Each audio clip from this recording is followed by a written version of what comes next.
আমন্ত্রণ জানাচ্ছি বাংলা সংবাদে। শুরুতে সংবাদ শিরোনাম, পরে বিস্তারিত। নতুন ছাত্র সংগঠনের আত্মপ্রকাশ ঘিরে বিক্ষোভ হাতাহাতি। এদিকে আমরা গডফাদার মাফিয়াতন্ত্রের বাংলাদেশ দেখতে চাই না, বলছে ডাক্তার শফিকুর রহমান। জানাবো, দেশের সার্বভৌমত্বে আঘাত করতেই ভারত পিলখানা হত্যাকাণ্ড করেছে, বলছে ডাক্তার মাসুদ। থাকছে উপদেষ্টা মাহফুজ পেলেন তথ্য মন্ত্রণালয়ের দায়িত্ব। সর্বশেষ থাকছে, ডিসেম্বরের মধ্যেই নির্বাচন হবে বিশ্বাস ফখরুলের। এখন বিস্তারিত। নতুন ছাত্র সংগঠনের আত্মপ্রকাশ ঘিরে বিক্ষোভ হাতাহাতি। বৈষম্যবিরোধী ছাত্র আন্দোলনের সাবেক সমন্বয়কদের উদ্যোগে গঠিত নতুন ছাত্র সংগঠনের নাম দেওয়া হয়েছে গণতান্ত্রিক ছাত্র সংসদ। নতুন এই ছাত্র সংগঠনের কেন্দ্রীয় আহ্বায়ক হয়েছেন আবু বাকের মজুমদার, আর কেন্দ্রীয় কমিটির সদস্য সচিবের দায়িত্ব পেয়েছেন জাহিদ হাসান।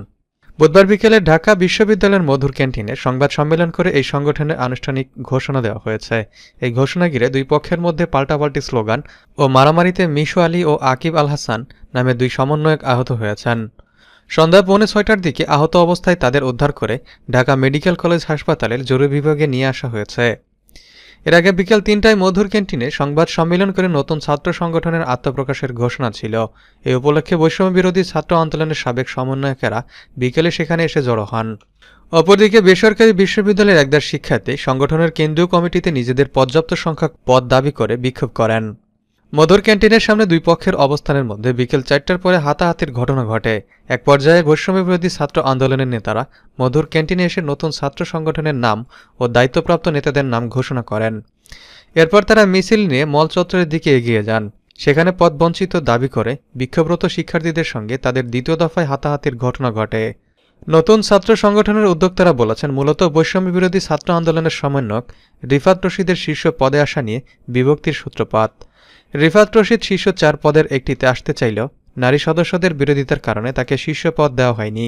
ফলে রিফাত রশিদের অনুসারী বেসরকারি বিশ্ববিদ্যালয় ও উত্তরার বৈষম্যবিরোধী আন্দোলনের নেতাকর্মীরা বিক্ষোভ দেখান। বিক্ষোভকারীদের মধ্যে বৈষম্যবিরোধী ছাত্র আন্দোলনের ঢাকা মহানগরের যুগ্ম আহ্বায়ক পরিচয় দিয়ে ঢাকা কলেজের উচ্চ মাধ্যমিক শিক্ষার্থী নাহিদ হক বলেন, আমি রিফাত রশিদ ভাইয়ের জন্য এসেছি। যখন 6 সমন্বয়ক ডিবি হেফাজতে, তখন কোটি টাকার প্রলোভনের মুখেও তিনি আন্দোলন অব্যাহত রেখেছেন। এখন রিফাত রশিদকে মাইনাস করা হচ্ছে, আমরা এর প্রতিবাদ জানাই। বৈষম্যবিরোধী ছাত্র আন্দোলনের প্ল্যাটফর্ম থেকে বেরিয়ে একদল শিক্ষার্থী গত 17 ফেব্রুয়ারি স্বতন্ত্র নতুন দল গড়ার ঘোষণা দেন। ওই দিন এক সংবাদ সম্মেলনে লিখিত বক্তব্য পাঠ করে এই ঘোষণা দিয়েছিলেন আব্দুল কাদের এবং আবু বাকের মজুমদার। তারা বলেছিলেন, নতুন সংগঠন শুধু শিক্ষার্থীদের নিয়ে কাজ করবে, তাদের কার্যক্রম শিক্ষাঙ্গনে সীমাবদ্ধ থাকবে, পাশাপাশি কোনো রাজনৈতিক দলের সঙ্গে না যাওয়া ঘোষণা দেওয়া হয়েছে সংবাদ সম্মেলনে। নতুন ছাত্র সংগঠন গণতান্ত্রিক ছাত্র সংসদ এর কেন্দ্রীয় আহ্বায়কের দায়িত্ব পাওয়া আবু বাকের মজুমদার ছাত্র জনতার অভ্যুত্থানের সময় বৈষম্যবিরোধী ছাত্র আন্দোলনের সম্মুখ সারির অন্যতম সমন্বয়ক ছিলেন। তিনি ঢাকা বিশ্ববিদ্যালয়ের ভূতত্ত্ব বিভাগের শিক্ষার্থী। 2019-20 শিক্ষাবর্ষে ঢাকা বিশ্ববিদ্যালয়ে ভর্তি হন তিনি। গণ অভ্যুত্থানে সরকার পরিবর্তনের পর কার্যক্রম স্থগিত হওয়া গণতান্ত্রিক ছাত্র শক্তির ঢাকা বিশ্ববিদ্যালয় শাখার সদস্য সচিব ছিলেন আবু বাকের মজুমদার। আমরা গডফাদার মাফিয়াতন্ত্রের বাংলাদেশ দেখতে চাই না, বলছে ডাক্তার শফিকুর রহমান।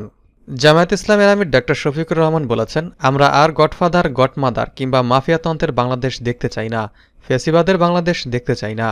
বুধবার সকালে পঞ্চগড় চিনিকল মাঠে আয়োজিত জনসভায় তিনি কথা বলেন। এ সময় তিনি বলেন, কিসের সংখ্যালঘু আর কিসের সংখ্যাগুরু? এদেশে যেই জন্ম নিয়েছে সেই এদেশের গর্বিত নাগরিক। আমরা নাগরিকদের ভাগ বাটোয়ারা কোনো ধর্ম বা দলের ভিত্তিতে করার পক্ষে নয়। অতীতের পতিত স্বৈরাচারী জাতিকে ভেঙে টুকরো টুকরো করে মুখোমুখি লাগিয়ে রেখেছিল। যে দেশের মানুষ ঐক্যবদ্ধ থাকতে পারে না, সে দেশের মানুষ মাথা সোজা করে বিশ্ব দরবারে সম্মানের সঙ্গে দাঁড়াতে পারে না। স্বাধীনতার 54 বছর গেল, আর কতদিন আমাদের টুকরো টুকরো করা হবে? আমাদের স্পষ্ট ঘোষণা, আমরা কোনো মেজরিটি বা মাইনরিটি মানি না। 2022 সালের পঞ্চগড়ে ভয়াবহ নৌকাডুবির ঘটনায় হিন্দু সম্প্রদায়ের নিহত 72 জনের পরিবারের সদস্যদের উদ্দেশ্যে জামায়াত আমির বলেন, তোমাদের আমরা আমাদের পরিবারের সদস্য হিসেবে ধারণ করলাম। যতদিন বেঁচে থাকি সেই ফিলিংস নিয়ে বেঁচে থাকবো ইনশাআল্লাহ। আমরা বাংলাদেশকে একটি মানবিক বাংলাদেশ হিসেবে গড়ে তুলতে চাই। ডাক্তার শফিকুর রহমান বলেন, দুনিয়ার সব দেশ আমরা একই বিশ্ব সভার সদস্য। ভারত আমাদের নিকটতম প্রতিবেশী।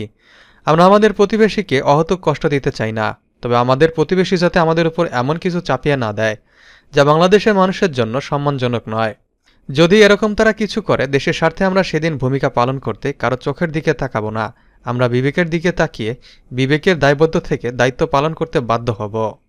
বক্তব্যের শেষ দিকে তিনি দেশ গড়ার কাজে সবাইকে পাশে থাকার আহ্বান জানান, সবার বুকের মধ্যে একটু ভালোবাসা আর সমর্থন চান।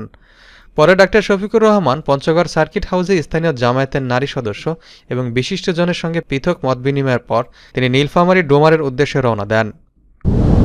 দেশের সার্বভৌমত্বে আঘাত করতেই ভারত পিলখানা হত্যাকাণ্ড করেছে বলছে ডাক্তার মাসুদ।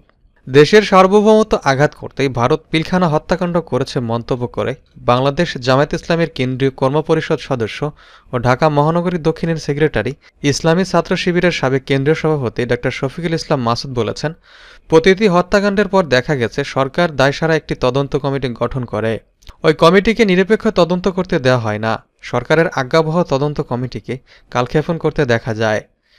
দীর্ঘ সুচিত্রার ফলে শেষ পর্যন্ত প্রকৃত ঘটনা চাপা পড়ে, এই সুযোগে অপরাধীরা পার পেয়ে যায়। বুধবার দুপুরে Bangladesh association of psychiatrist BAP আয়োজিত বিডিআর হত্যাকাণ্ডের শহীদ lieutenant colonel doctor Lutfur Rahman Khan স্মারক বক্তৃতা 2025 অনুষ্ঠানে বিশেষ অতিথির বক্তব্যে তিনি এসব কথা বলেন। এ সময় ডাক্তার শফিকুল ইসলাম মাসুদ বলেন, পিলখানা হত্যাকাণ্ডের ঘটনায় অন্তর্বর্তী সরকার তদন্ত কমিশন গঠন করেছে। তদন্ত কমিশন প্রভাবিত হয় এমন কোনো বক্তব্য থেকে দায়িত্বশীলদের বিরত থাকতে হবে। গতকাল পর্যন্ত মিডিয়ায় যে বক্তব্য শোনা গেছে তাতে মনে হয় গঠিত কমিশন স্বাধীনভাবে ও নিরপেক্ষ তদন্ত কাজ শেষ করতে পারবে না। তিনি বলেন, পিলখানা হত্যাকাণ্ডের মাধ্যমে দেশপ্রেমিক সেনা কর্মকর্তাদের হত্যা করে হত্যার দায় বিডিআরের উপর চাপিয়ে দিয়ে এই বাহিনী বিলুপ্ত করে নিজস্ব লোক দিয়ে নতজানু একটি বাহিনী গঠন করবে। এতে সীমান্তে ভারতীয় আধিপত্যবাদ বিস্তারের পথ সুগম হবে। ভারতের সেই পরিকল্পনা বাস্তবায়ন করেছে শেখ হাসিনা। 2009 সালের 25 ফেব্রুয়ারি বিডিআর দরবার হলে শেখ হাসিনা উপস্থিত থাকার কথা থাকলেও তিনি সেখানে না গিয়ে গণভবনে বসে এই হত্যাকাণ্ড পরিচালনা করেছেন। তিনি আরও বলেন, বিডিআর জওয়ানরা সেনাবাহিনীর কর্মকর্তাদের আটক রেখেছে, গুলি চালিয়েছে। সেনাপ্রধানকে সংবাদ দেওয়ার পরও তিনি কোনো পদক্ষেপ নেননি, কারণ এই হত্যাকাণ্ড ভারতের ইচ্ছায় শেখ হাসিনা সরকারের মদদে হয়েছে। ওই হত্যাকাণ্ডে 57 জন উচ্চ পর্যায়ের সেনা কর্মকর্তাকে হত্যা করা হয়, যেটি পাকিস্তানি হানাদার বাহিনীকেও হার মানিয়েছে। 1971 সালে পাক বাহিনীর হাতেও বাংলাদেশের এত উচ্চ পর্যায়ের সেনা কর্মকর্তা হত্যার শিকার হয়নি। ওই হত্যাকাণ্ডের সাথে জড়িতদের বাঁচাতে তদন্ত কমিশনকে এখন প্রভাবিত করার চেষ্টা করা হচ্ছে বলে মনে হয়। এমন হলে এদেশের জনগণ মেনে নিবে না। নতুন বাংলাদেশে কাউকে জনগণ ক্ষমতার অপব্যবহার করতে দেবে না। কারো যদি ক্ষমতার অপব্যবহারের চিন্তা থাকে তবে সেখান থেকে ফিরে আসান, আহ্বান জানান ডাক্তার মাসুদ। উপদেষ্টা মাহফুজ পেলেন তথ্য মন্ত্রণালয়ের দায়িত্ব। অন্তর্বর্তী সরকারের উপদেষ্টার পদ থেকে মোহাম্মদ নাহিদ ইসলামের পদত্যাগের একদিন পর তথ্য ও সম্প্রচার মন্ত্রণালয়ের উপদেষ্টার দায়িত্ব পেয়েছেন মোহাম্মদ মাহফুজ আলম। বুধবার রাষ্ট্রপতির আদেশক্রমে মন্ত্রিপরিষদ সচিবের রুটিন দায়িত্বে নিয়োজিত সচিব সমন্বয়ক ও সংস্কার জাহেদা পারভিন সই করা এক প্রজ্ঞাপনে এই নিয়োগ দেওয়া হয়। এর আগে মঙ্গলবার মোহাম্মদ নাহিদ ইসলাম প্রধান উপদেষ্টার কাছে পদত্যাগপত্র জমা দেন। প্রধান উপদেষ্টা অধ্যাপক ডক্টর মোহাম্মদ ইউনূসের কাছে জমা দেওয়া এই পদত্যাগপত্রে তিনি লেখেন, রক্তক্ষয়ী গণ অভ্যুত্থানের পরে ছাত্র জনতার আহ্বানে সাড়া দিয়ে পরিবর্তিত নতুন বাংলাদেশ বিনির্মাণের দায়িত্বে গ্রহণ করার জন্য আপনার প্রতি অশেষ কৃতজ্ঞতা। এই উপদেষ্টা পরিষদে তাকে সুযোগ দেওয়ার জন্য প্রধান উপদেষ্টাকে ধন্যবাদ জানান তিনি। নাহিদ ইসলাম লেখেন, উপদেষ্টা পরিষদে আমি ডাক, টেলিযোগাযোগ ও তথ্য প্রযুক্তি মন্ত্রণালয় এবং তথ্য সম্প্রচার মন্ত্রণালয়ের দায়িত্ব পাই।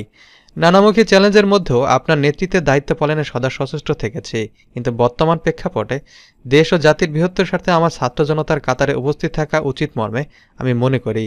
ফলে আমি আমার দায়িত্ব থেকে ইস্তফা দেওয়া সমীচীন মনে করছি। ডিসেম্বরের মধ্যেই নির্বাচন হবে বিশ্বাস ফখরুলের।